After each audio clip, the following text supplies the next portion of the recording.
Good evening, y'all.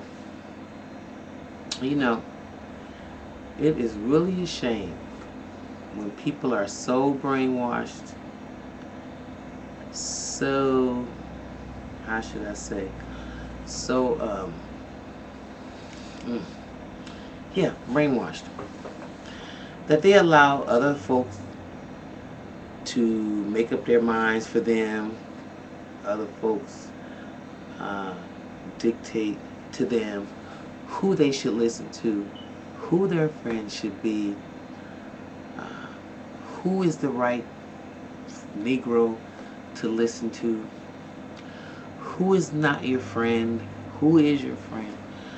Please, that is so freaking insulting. Not only to me as a fully grown up, but as, how should I say this, as a free thinking human being. First of all, what happens when you try to pick your kids' friends for them?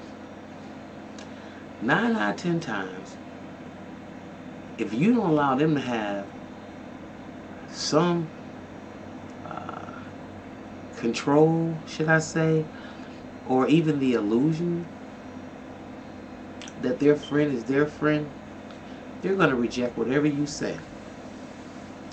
Do you think your child is going to allow you to pick their girlfriend or their boyfriend? Excuse me. I think not. And I'm saying all this to say, um, the emails that I received from some of y'all that were at the show last night, a displeasure that um, you had about me making comments about the Honorable Louis Farrakhan, which is very sad because, again, in my opinion, it comes back to picking my friends, and I really don't like, nor do I accept anyone picking my friends for me but me, because I'm the only one that can make that assessment. Um, and so, because I was so taken aback by, first of all, by just the uncouth and the ignorant way you expressed yourself about Minister Louis Farrakhan. First of all, if I was to ask you, have you ever heard a Farrakhan speech in its entirety? More than likely you would tell me no. If I was to ask you, have you ever listened to or gone to a mosque or Savior's Day or any uh, lecture that Farrakhan has given, your answer is no. Yet and still, you can call him a demagogue, say that the majority of black folks that listen to people like Farrakhan must be retarded or race baiters or whatever word that you use. And my only problem with that is we're just as diverse as you are. And when we pick our own friends, we seem to do a better job. I can't speak from all black people, but for conscious black people, there is a lot in what Minister Louis Farrakhan says that is dead on the money from a spiritual perspective, from a historic perspective, and from international universal perspective. Now, of course, an oppressor wouldn't want to agree with that because that would mean that your reign is over. That would mean that you cannot continue to dominate the masses of people that are ignorant and continue to keep them ignorant. So to me, that's a no-brainer. But what you don't seem to understand is that there's a vibration on the planet. And it's called the Age of Aquarius.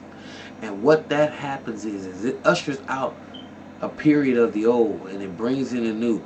And what time it is on the planet right now, It's for knowledge to seep its way through to the masses of the people. That's why we're bombarded with all this information. In a way that's good, in a way it's bad. I mean, you have so many things coming at you from either every which way. You don't know which one to attack. But what you need to understand is, in order to liberate yourself, you have to uncover the lies. And you have to go back further and further and further and further. So once you can go back, and once you uncover the stone, turn over the stones, you see the lies, then it's not hard to accept and listen to the truth coming from a brother like the Honorable, again, Minister Louis Farrakhan.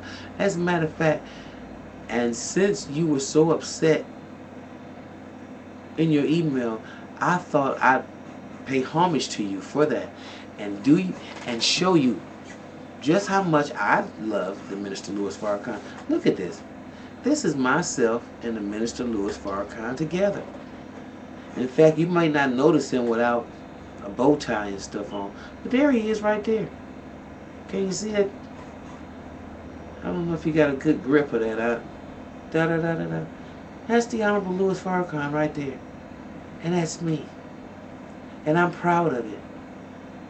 Again, you cannot pick our friends for us. And the sad part about this is when you begin to equate Barack Obama and all this craziness with leadership and who black folk should accept as leaders. Barack Obama is a beautiful man with a very beautiful spirit. However, Barack Obama is a politician. And because he's a politician, then I know he's carrying forth an agenda for the imperialistic, capitalistic pig. So he has to be a liar. Whether he wants to, whether he started out that way, it doesn't really matter. But in order for him to get to the position that he's in right at this particular time, I mean, come on. It's a setup. And again, it's a damn script. Okay? You don't come from nowhere, become the President of the United States, and unless there's a major distraction going on, unless there's something that the federal government has to do. So what we are smart enough to realize, those of us who've been on the planet long enough, is that this government uses distractions, uses all kinds of tricks and technology to keep your mind focused one way while the dirt is being done another way. So now some of you that are not as wise to know this, haven't been on the planet long enough to even experience anything like this, let me tell you, we know about it. So when we talk about leadership, black folk, Africans that live in America have to, how should I say, pay attention to leadership that expects them and works in conjunction with them, pulling themselves out of this condition that they're in, which is through education and liberation about white supremacy, how we got here, and how to exploit the talents within ourselves to become a nation within a nation, to become a self-sufficient group of people that we can stop begging the master for the crumbs on his table. This is the kind of leadership that's effective for Africans living in America right now, because that's the only kind of leadership that we need. We are leading every negative category of life that there is. That is not a coincidence. That is not a mistake. That is a divine, diabolical. Excuse me, definitely not divine. That is a diabolical plan for the ingenuous people on this earth to be taken out through a process that I call eugenics. This is what we are fighting with on a daily basis.